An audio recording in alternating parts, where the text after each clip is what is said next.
गोदावरी नदी के तट पर महात्मा वेद धर्म जी का आश्रम था। उनके आश्रम में अलग अलग स्थानों से वेद अध्ययन करने के लिए विद्यार्थी आते थे। उनके शिष्यों में संदीपक नाम का अत्यंत बुद्धिमान शिष्य था। वह गुरु भक्त भी था। वेदों का अभ्यास पूर्ण होने पर उन्होंने अपने सभी शिष्यों को बुलाया और कहा कि मेरे प्रिय शिष्यों, तुम सभी गुरु भक्त हो, इसमें कोई संदेह नहीं है। मुझसे जितना हो सका उतना ज्ञान तुम सबको मैंने दिया है, परंतु अब मेरे पूर्व जन्म के कर्मों के कारण आगे आने वाले समय में मुझे कोढ़ होगा। मैं अंधा हो जाऊंगा, मेरे शरीर में कीड़े पड़ जाएंगे, मेरे शरीर से दुर्गंध आने लगेगी। इसलिए अब मैं यह आश्रम छोड़कर जाने वाला हूँ और अपने इस व्यर्थ काल को काशी में निवास करके व्यतीत करूंगा। मेरा प्रारब्ध समाप्त होने तक मैं वहीं रहूंगा। तो आप सभी में से कौन कौन मेरे साथ आने के लिए तैयार है? गुरुदेव जी की बात सुनकर सारे शिष्य स्तब्ध रह गए। तभी संदीपक आगे आया और उसने कहा कि हे गुरुदेव जी, मैं प्रत्येक स्थिति में प्रत्येक स्थान पर आपके साथ रहकर आपकी सेवा करने के लिए तैयार हूँ। गुरुदेव जी बोले, देखो संदीपक, मैं अंधा हो जाऊंगा, मेरे शरीर रोग के कारण कैसा होगा, तुम्हें मेरे लिए अत्यंत कष्ट झेलने पड़ेंगे, इसलिए सोच समझकर बताओ। संदीपक ने कहा, हे गुरुदेव जी, मैं किसी भी प्रकार का कष्ट सहने के लिए तैयार हूँ, बस आप केवल मुझे आपके साथ चलने की अनुमति दीजिए। दूसरे दिन गुरुदेव जी संदीपक के साथ काशी जाने के लिए निकल पड़े। काशी में कलंकेश्वर नाम के स्थान पर वे दोनों रहने लगे। कुछ ही दिनों में गुरुदेव जी के पूरे शरीर पर कोढ़ उभर आया। उसमें पस पड़ने लगे और कीड़े भी पड़ गए। उनके आंखों से कुछ भी दिखाई नहीं देने लगा, अर्थात वह अंधे हो गए। उनका स्वभाव चिड़चिड़ा और विचित्र सा हो गया। जिस प्रकार गुरुदेव जी ने काशी आने से पहले बताया था, उसी प्रकार से उनकी स्थिति हो गई। संदीपक दिन रात बहुत लगन से गुरुदेव जी की सेवा करता।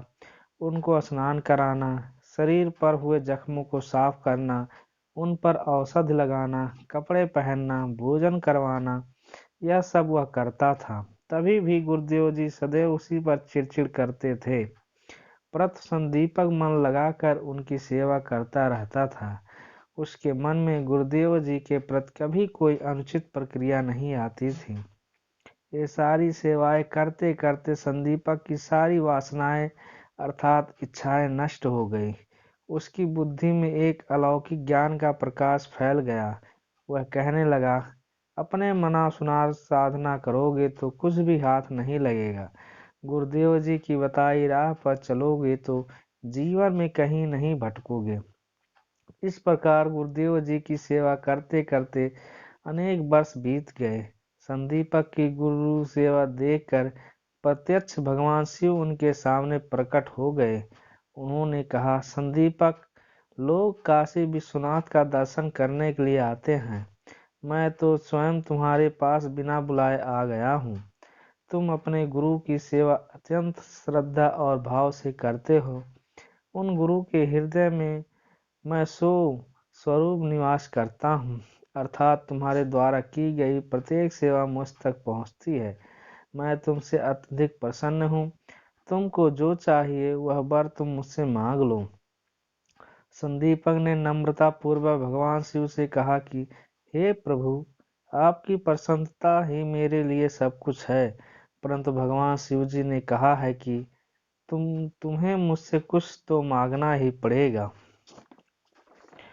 भगवान शिव जी के ऐसे वचन सुनकर संदीपक ने कहा कि हे महादेव, आप मुझ पर प्रसन्न हो गए हैं, यह मेरा परम भाग्य है। परंतु मैं अपने गुरुदेव जी की आज्ञा के बिना किसी से कुछ नहीं मांग सकता। भगवान बोले, ठीक है, तुम अपने गुरुदेव जी से पूछ कर आओ। संदीपक गुरुदेव जी के पास आया और उनसे बोला, हे गुरुदेव जी, आपकी कृपा से भगवान शंकर मुझ पर प्रसन्न होकर मुझे वर देना चाहते हैं यदि आपकी आज्ञा हो तो मैं आपका कोढ़ और अंधत्व दूर होने के लिए उनसे वर मांगूं। यह सुनकर गुरुदेव जी को बहुत गुस्सा आ गया और वह बोले, संदीपक, लगता है कि तुम मेरी सेवा करते करते ऊब गए हो तथा मेरी सेवा टालना चाहते हो। मेरी सेवा करके थक गए हो, इसलिए भीख मांग रहे हो। शिव जी जो देंगे उससे मेरा प्रारब्ध तो नहीं बदलेगा। चले जाओ, मैं तुम्हें पहले ही मना किया था, परंतु तुम ही जिद करके मेरे साथ आए। चले जाओ। संदीपक दौड़ते हुए भगवान शिव जी के पास गया और उनसे बोला, हे भगवान, मुझे कुछ भी नहीं चाहिए। यह सुनकर भगवान शिव जी उस पर प्रसन्न हो गए, परंतु उससे बोले, तुम अपने गुरु की इतनी सेवा करते हो, परंतु तुम्हारे गुरु तुम्हें ही इतना डांटते रहते हैं। अपने गुरुदेव जी की निंदा संदीपक को अच्छी नहीं लगी।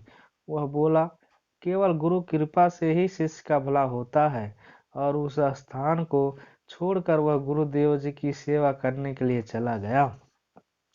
भगवान शिव जी ने यह बात भगवान श्री विष्णु को बताते हुए संदीपक की गुरु भक्ति का वर्णन किया। वह सुनकर भगवान श्री विष्णु ने भी संदीपक की परीक्षा ली और उसे वर मांगने के लिए कहा। संदीपक ने उनके चरण पकड़ के कहा, हे त्रिभुवन के अधिपति, गुरु कृपा से ही मुझे आपके दर्शन हुए हैं। गुरु चरणों में मेरी श्रद्धा सदैव बनी रहे और मुझसे उनकी अखंड सेवा होती रहे, यही वरदान मुझे दीजिए। श्री विष्णु ने प्रसन्न होकर उसे आशीर्वाद दिया। जब महात्मा वेद धर्म जी को यह बात पता चली तब वह अति प्रसन्न हो गए। उन्होंने संदीपक को गले से लगाया और आशीर्वाद देकर कहा, वत्स, तुम ही मेरे सर्वश्रेष्ठ शिष्य हो। तुम्हें सारी सिद्धियां प्राप्त होगी। रिद्धि सिद्धि तुम्हारे हृदय में निवास करेगी। संदीपक ने कहा, गुरुवर, आपके चरणों में ही मेरी रिद्धि सिद्धि है। आप केवल मुझे निरंतर आनंद अवस्था में रहने का आशीर्वाद दीजिए। उसी समय महात्मा वेद धर्म जी का कोढ़ नष्ट हो गया। उनका शरीर पहले की तरह कांतिमान हो गया। गुरुदेव ने अपने इस प्रिय शिष्य के सत्व की परीक्षा लेकर उसे ब्रह्म विद्या का विशाल खजाना समर्पित किया। बच्चों, सच्चा गुरु भक्त कैसा होता है, यह आपके ध्यान में आया ना?